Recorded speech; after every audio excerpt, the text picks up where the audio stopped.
سلام محبة ونور لقلبك الطيب، نقول لك كل عام وانت بخير. عام 2023 إن شاء الله يدخل عليك بالصحة والهنا والسعادة والأمل والفرحة والرضا يا رب العالمين. 2023 عام خير عليك، عام فرحة وتحقيق كل الأهداف والأماني.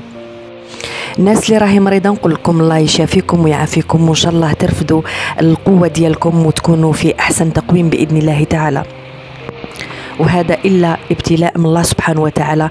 كوني قوية ورفدي روحك، لأنه بالطاقة ديالك تقدري تعالجي نفسك. أشياء جميلة حصلت في الأسبوع الماضي لما كنت في العاصمة وعملت علاج بالتيتا هيلينج، كان رائع وعالجت كثير من الناس ما شاء الله تبارك الرحمن.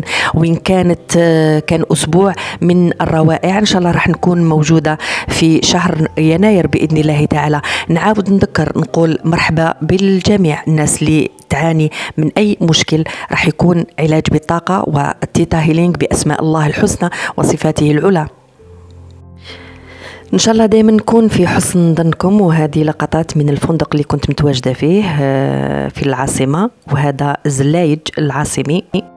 قلت بالزليج الجزائري نقول لك ونعاود نذكر، لازم تكوني قوية، لازم تحققي الأهداف ديالك اللي ما درتيهاش في 2022 بإذن الله تعالى. راح تتحقق الأماني والأهداف، وراح تكوني شاكرة وحامدة الله سبحانه وتعالى.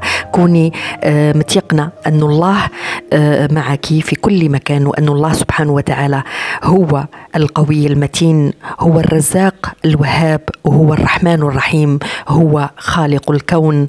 كوني متيقنة، كوني دائما قوية في تحقيق كل أهدافك بإذن الله تعالى. الله يرزقك على المراتب والمناصب بإذن الله تعالى. نقول لك الله يغنيك ويحبب خلقه فيك. شكرا، مع السلامة.